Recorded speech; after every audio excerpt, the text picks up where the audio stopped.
You know that moment when everything you thought you knew about your family gets turned upside down in about 2 hours? That happened to me. My name is Diana Myers. I'm 28 years old, and 15 years ago, my own parents threw me out when I was just 13. Last week, they showed up at my Uncle Harold's will reading, absolutely certain they'd walk out with millions. But when the attorney opened that sealed envelope, their smiles vanished. And when she reached clause 7, my mother shot to her feet with a face gone chalk white, her mouth hanging open in complete disbelief. Before I tell you what happened next, if you're into stories about justice and family boundaries, take a second to like and subscribe. Where are you watching from right now? Drop a comment and let me know. To understand why my mother reacted that way, I need to take you back to 2010, when I was a 13-year-old girl who believed I was the root cause of every family problem. I grew up in Southeast Portland. My father, Richard, worked as an auto mechanic. He was a man of very few words, and most of those agreed with whatever my mother said. My mother, Sandra, worked at a grocery store and ran our household with precision. My sister Tiffany was 2 years older. She had my mother's blonde hair, blue eyes, and easy laugh. Everyone said Tiffany looked just like my mother. I looked like our late grandmother. Brown hair, brown eyes, quiet.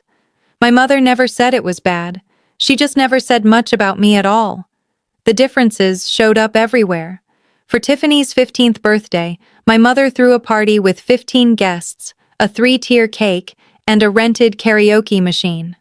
For my 13th birthday, 3 months later, it was the 4 of us around the kitchen table with a marked-down cake from the grocery store. The frosting said, "Happy birthday," with no name. When I was 12, I discovered Tiffany had a college savings account opened when she was 5. 8 years of deposits, thousands of dollars. When I asked my mother why I didn't have one, she said, "Tiffany needs money for college. You'll figure something out. You're good at adapting." That's when I understood my place. I was the spare child, kept around, but never truly wanted. In April 2010, I applied for the Oregon STEM Summer Academy at Oregon State University. The scholarship covered everything, $4,200 total value. I didn't tell anyone. On May 15th, the acceptance letter arrived. Out of over 2,000 applicants, 50 students were selected. I was one of them. For exactly one afternoon, I felt like I mattered. Then Tiffany found out about a performing arts camp in California. No scholarship, $800 price tag. That night at dinner, my mother announced the solution. "Diana, you'll decline that science thing. We can't afford both. Tiffany's camp will help her college applications." I stared at my plate. Before I could stop myself, I said, "No." The table went silent. My mother's voice dropped to that dangerous register. "This scholarship isn't your money to redirect," I said, my voice shaking. "I earned this. It's mine." My mother looked at me like I'd transformed into a stranger. "If you can't sacrifice for this family, then you're not part of this family." I thought she was just angry. I didn't realize she meant it literally. 3 days later, I came home from the library to find my belongings packed into 2 black garbage bags on the front porch. My mother stood in the doorway, arms crossed. "I called Harold," she said. "He'll be here to pick you up. From now on, you're his problem." I waited on that porch for 4 hours. My mother went back inside after 5 minutes. The porch light never came on. Uncle Harold lived in Seattle, 3 hours away. When his gray Honda pulled into the driveway, I was still sitting on those garbage bags. He got out, wrapped me in a hug so tight I couldn't breathe. "From now on," he said quietly, "you have a home." That night, as we drove north through darkness, I didn't know my mother had signed a document before Uncle Harold left. It would take 15 years for that document to resurface, and when it did, it would change everything. Uncle Harold's house in Seattle felt enormous compared to my old cramped space. For the first time, I had a room entirely mine. More importantly, I had someone who believed in me. Uncle Harold had built Myers Property Holdings from scratch. By 2010, he owned 8 properties across Seattle. He never married, never had children. When I arrived with nothing but 2 garbage bags, he invested in me. Over the next 4 years, I poured myself into school. I graduated from Ballard High in 2014 as class valedictorian with a 4.0 GPA. The University of Washington offered me admission with a partial scholarship. By 2018, I had my bachelor's degree in finance, graduating summa cum laude. I earned my CPA certification in 2019. 1 year later, Uncle Harold offered me a position as controller. By 2021, I was CFO. On my 26th birthday, I managed a portfolio of 12 commercial properties worth $23.7 million. Uncle Harold sent me an email. The subject line read, "To my daughter." The message was simple. You don't need to prove anything to the people who abandoned you, but you do need to prove to yourself that you're worthy. You have. Happy birthday, Diana. In 15 years, my biological family reached out exactly 3 times. The first was in 2012. My mother called asking for $5,000. My father had lost his job. Uncle Harold declined. They haven't asked about you once, he told me afterward. Not how you're doing. They just want money. The second contact came in 2016. Tiffany mailed me a wedding invitation. No personal note, just the formal printed card. I didn't attend. The third was in 2020. My mother sent me an email about an article she'd seen. She hoped I was doing well. I deleted it without responding. In summer 2024, Uncle Harold received a diagnosis that changed everything. Congestive heart failure, advanced stage. He lasted 8 months. He updated his will in June. When I asked about it, he just smiled. Everything's taken care of. You focus on the business. Uncle Harold passed away on February 28, 2025. 1 week later, I was in my office when my phone buzzed with an unknown Portland number. It was my mother. Diana, I heard about Harold. I'm so sorry for your loss. I was thinking I should come up for the memorial service. A pause. I also heard there's a will reading coming up. Family has a right to attend. There it was. The real reason for the call. I spoke to Margaret Morrison, Uncle Harold's estate attorney, the next morning. She confirmed my suspicions. Sandra had hired Victor Harrington to file a claim challenging the will. They were demanding to attend as immediate family members. Margaret laid out the situation. Victor Harrington filed a formal challenge on behalf of Richard and Sandra Myers. The claim alleges undue influence. They're demanding 50% of the estate. So they're betting I'll pay them off to make them go away. That's the strategy. If this goes to litigation, the estate could be frozen for 12 to 18 months. Legal fees could cost hundreds of thousands. I thought about that. Do you have documentation about what actually happened in 2010? Harold did. Margaret reached for her phone and called her assistant. 20 minutes later, a yellowed folder arrived. Margaret opened it, scanning carefully. Diana, did you know about this? She slid the document across the desk. The header read, Voluntary Relinquishment of Parental Rights and Transfer of Guardianship, dated July 15, 2010. The document stated that Richard James Myers and Sandra Ellen Myers voluntarily relinquished all parental rights and transferred full legal guardianship to Harold Raymond Myers. File number 2010, GH5847. They didn't just kick you out, Margaret said quietly. They legally gave you up. They signed away their parental rights. My hands trembled. I'd been 13 years old, sitting on a porch in the dark. What does this mean for their claim? It means Richard has no standing to claim inheritance through familial relationship. Legally, he's not your parent. He severed that connection himself 15 years ago. Margaret offered 2 paths. Option 1, we negotiate. I offer a settlement of $500,000 to $1 million in exchange for withdrawing their challenge. It's faster and avoids any public spectacle. And option 2? We proceed with the will reading as scheduled. They attend. Then we present the evidence, the guardianship transfer document, the full history. Harold anticipated this. He left specific instructions. He wanted the truth on the record.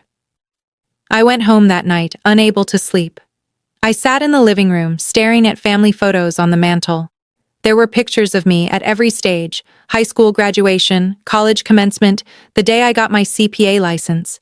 In every photo, Uncle Harold was beaming beside me. There were no photos of Richard or Sandra, not one. At 7 the next morning, I called Margaret. I want the will reading to proceed. No settlement, no buyout.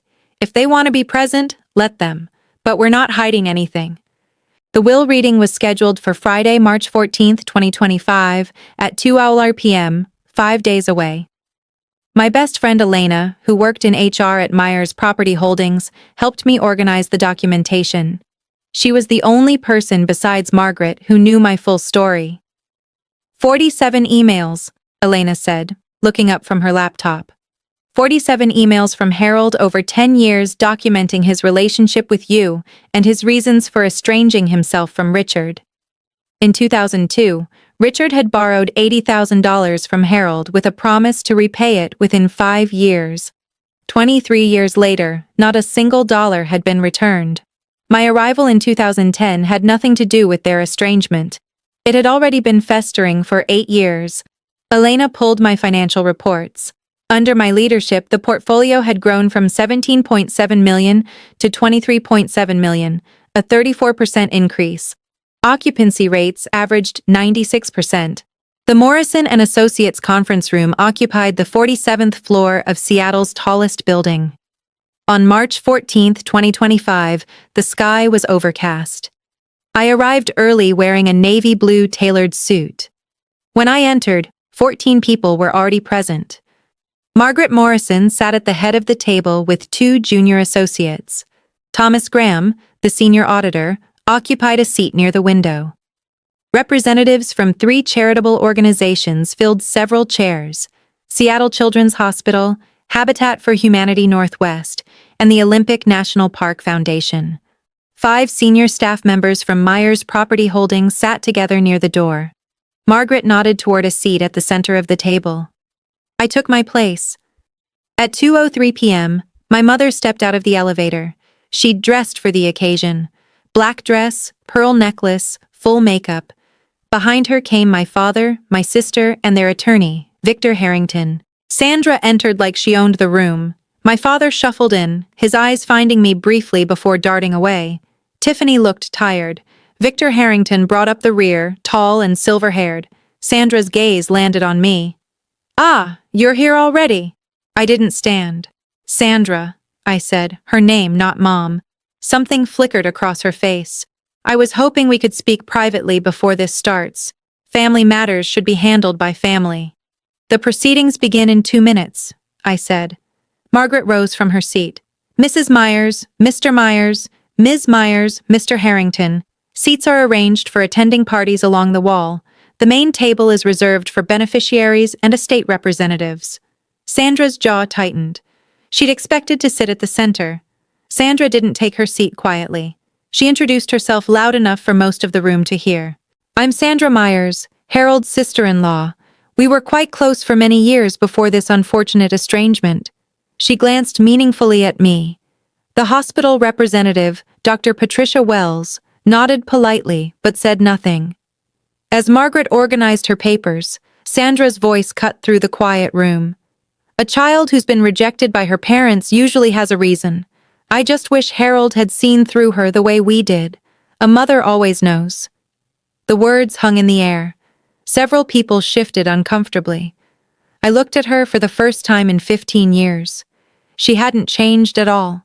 Same certainty, same need to control, same conviction that she was the victim. Margaret cleared her throat. "It's 2:10. We'll begin." Margaret broke the seal on a large envelope with careful precision. "This is the last will and testament of Harold Raymond Myers, born July 4, 1953, deceased February 28, 2025, executed on June 18, 2024. Sandra sat forward, her pearl necklace catching the light. Margaret continued. Article 1 confirmed Harold's identity. Article 2 declared him to be of sound mind. Margaret noted that a psychiatric evaluation had been conducted on June 10, 2024, 8 days before the will was signed. The evaluation confirmed Mr. Myers possessed full testamentary capacity and was under no undue influence. I caught Sandra exchanging a glance with Victor Harrington. They'd been banking on challenging Harold's mental state. This complicated their strategy. Article 4 outlined the inventory of assets. At the time of death, Mr. Myers's estate included 12 commercial properties worth $18.2 million, investment accounts worth $4.1 million, and cash totaling $1.4 million. I heard Tiffany whisper, "That's almost $24 million." Margaret looked up. The will contains 47 pages. I will now proceed to Article 5, regarding Richard James Myers, brother of the deceased. Sandra actually smiled. She wouldn't be smiling for long. Margaret's voice was steady. "I make no provision in this will for my brother Richard James Myers for the following reasons. First, in March of 2002, Richard borrowed $80,000 from me with a written promise to repay within 5 years. 23 years have passed. Not $1 has been returned." Richard's face went pale. Second, on July 15, 2010, Richard and his wife Sandra voluntarily executed a legal document relinquishing all parental rights to their daughter, Diana Marie Myers, transferring full guardianship to me. By legally terminating their parental relationship with Diana, Richard and Sandra severed any claim they might have to inherit from me. Diana is my legal heir. Richard is not her legal father. Sandra shot to her feet. "What does that have to do with anything?" Margaret paused and continued. "Therefore, Richard has no familial relationship with my designated heir and no standing to challenge this will on grounds of family connection." Margaret reached into her file and produced a document. "For the record, the original voluntary relinquishment of parental rights is on file with King County Family Court, file number 2010, GH 5847. She laid the document on the table.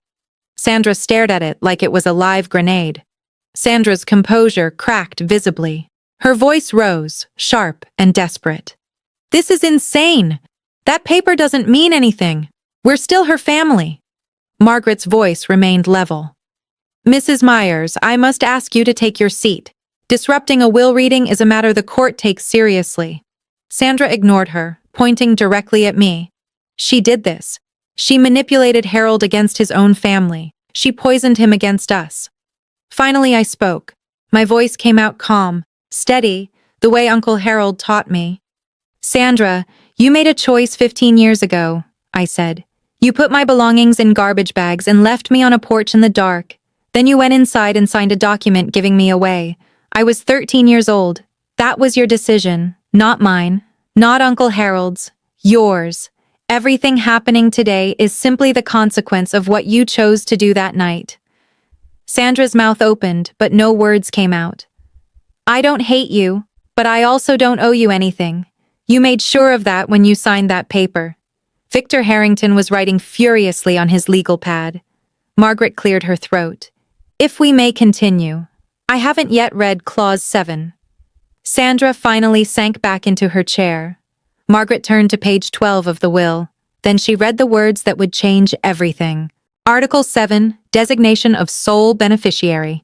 "I hereby bequeath the entirety of my estate, including all real property, investment accounts, liquid assets, and personal effects, to my legally adopted daughter, Diana Marie Myers." Adopted. The word hung in the air like a thunderclap. Sandra's face went white. Actually white, like someone had drained the blood from her head. "Adopted?" Richard's voice was hoarse. "Since when?" Margaret answered with calm precision.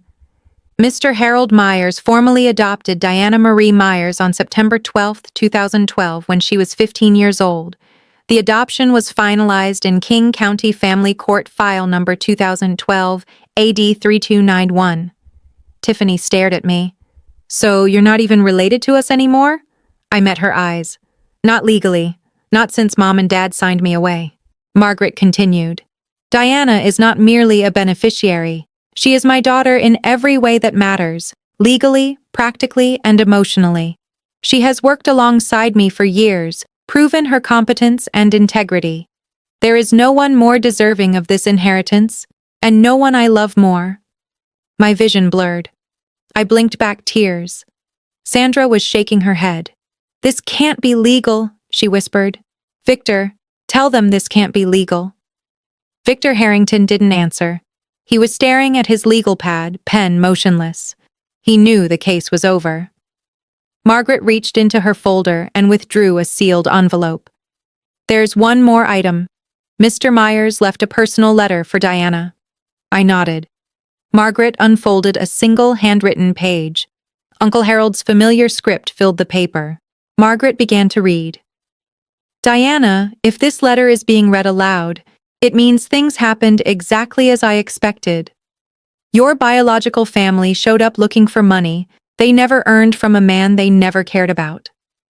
A soft sound escaped Sandra's throat. "You came to me as a wounded child, thrown away by people who should have protected you. But you didn't let that define you. You transformed your pain into determination. I have never been more proud of anyone in my entire life. I didn't save you, Diana. You saved yourself. I just gave you a place to do it.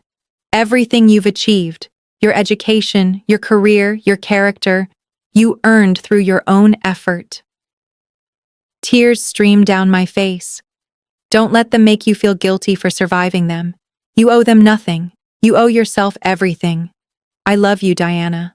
Forever your father, Harold." Sandra made one last desperate play. She stood, but her voice had shifted. The anger was gone. "Diana, sweetheart, I know things were hard when you were young. I made mistakes, but we're still blood. Can we at least talk about dividing the estate fairly?" I wiped my eyes. "You gave up the right to call me sweetheart 15 years ago." "I want to contest this will," Sandra announced. "Victor, tell them we have grounds." Margaret interrupted by turning her iPad around to face the room. On the screen was an email thread. "Mr. Harrington, perhaps you'd like to explain this to your clients." Margaret read aloud. "This is an email dated March 3, 2022, from Harold Myers to Victor Harrington. The subject is terminating services. In the email, Mr. Myers writes, 'Victor, I am ending our professional relationship. Your advice that I include Richard in my estate plan is unacceptable. I will be engaging new counsel.'" She looked up at Victor. "You previously represented Harold Myers. You were terminated because you advocated for Richard's interests over Harold's wishes, and now you've accepted this case without disclosing that conflict of interest." Victor's face had gone the color of old concrete. Sandra turned to stare at him. "You told me we would win." Victor Harrington stood abruptly, gathering his briefcase. "I need to review these documents. We should discuss our options privately, Mrs. Myers." "Discuss what?" Sandra's voice rose. "You're leaving right now?" Victor didn't answer. He moved toward the door, walking with the stiff gait of a man whose career might be imploding. "Victor," Sandra called after him. "Victor!" The door closed with a soft click. Sandra stood frozen, abandoned by her own attorney. Richard hadn't said a word in minutes. He sat slumped in his chair, staring at the floor. He'd spent his whole life following Sandra's lead, and now she had led them both off a cliff. Sandra turned back to me one more time. The mask was completely gone. Underneath was just desperation. "Diana," her voice broke. We're still a family, aren't we?" I stood up. "Sandra, you stopped being my family on July 15th, 2010. You signed the document yourself. I didn't make that choice. You did." I gathered my folder. "I don't hate you. I actually feel sorry for you. But you have no claim on me. Not legally, not emotionally, not in any way that matters." I turned to Margaret. "Can we continue with the remaining articles?" Margaret nodded. Sandra sat down heavily. Margaret turned to the next section. Article 9. Charitable Bequests. I direct that the following gifts be made from my estate. $500,000 to Seattle Children's Hospital for a scholarship fund for children from disadvantaged backgrounds. $300,000 to Habitat for Humanity Northwest. $200,000 to the Olympic National Park Foundation. Dr. Patricia Wells nodded solemnly. Harold was one of our most consistent donors for over 2 decades. This gift will help hundreds of families. Margaret continued, I also request that my daughter Diana continue the charitable giving programs I established during my lifetime at her discretion. I trust her judgment completely. I found my voice. I will. I'll honor everything Uncle Harold built. When Margaret finished reading the final articles, she turned to me. Diana, as sole beneficiary and executor, would you like to say a few words? I rose from my seat. Most of you knew Uncle Harold far longer than I did. He took me in when I was 13 and had nothing. He gave me a home, an education, and most importantly, a family that chose to love me. I looked around the room. With this inheritance, I intend to continue everything Harold built. The properties will be managed with the same integrity he established. The charitable commitments will be maintained, and I'll be establishing a new scholarship fund for children from difficult family situations who need someone to believe in them. My eyes found Sandra. As for my biological relatives, I hold no grudge. I've made peace with what happened. But peace doesn't mean pretending it didn't happen. Harold taught me that family is about choice. The people who show up for you when everything falls apart, those are your family. I sat back down. The room was silent for a long moment. Then Thomas Graham began to clap. Others followed. Sandra didn't move. Margaret formally concluded the reading. The will has been read in its entirety. Ms. Myers, you may contact our office next week to begin the transfer process. People began to rise. Sandra stood slowly like she'd aged 10 years in 2 hours. Richard was already shuffling toward the door. Tiffany followed without a word. Sandra lingered. She turned back to look at me one final time. Her makeup had smeared around her eyes. She opened her mouth as if to say something, then closed it, turned away, and walked out. I watched her go. This woman who threw me away, who signed papers to make it legal, who showed up 15 years later expecting to profit from her cruelty. I felt the strange emptiness that comes when a chapter finally closes. Dr. Wells approached me as the room cleared. Harold talked about you every time we met, she said, shaking my hand. He told me once that taking you in was the best decision he ever made. Elena appeared at my side, squeezing my arm. You did it, she said quietly. Harold would be so proud. Here's what I want you to take from this story. You don't need anyone's permission to know your worth. You have every right to set boundaries, even with family. Forgiveness is something you do for yourself. Reconciliation is something you choose for yourself. Your story is yours to write. Thank you for staying with me. If this resonated with you, subscribe and hit the notification bell. Until next time, take care of yourself.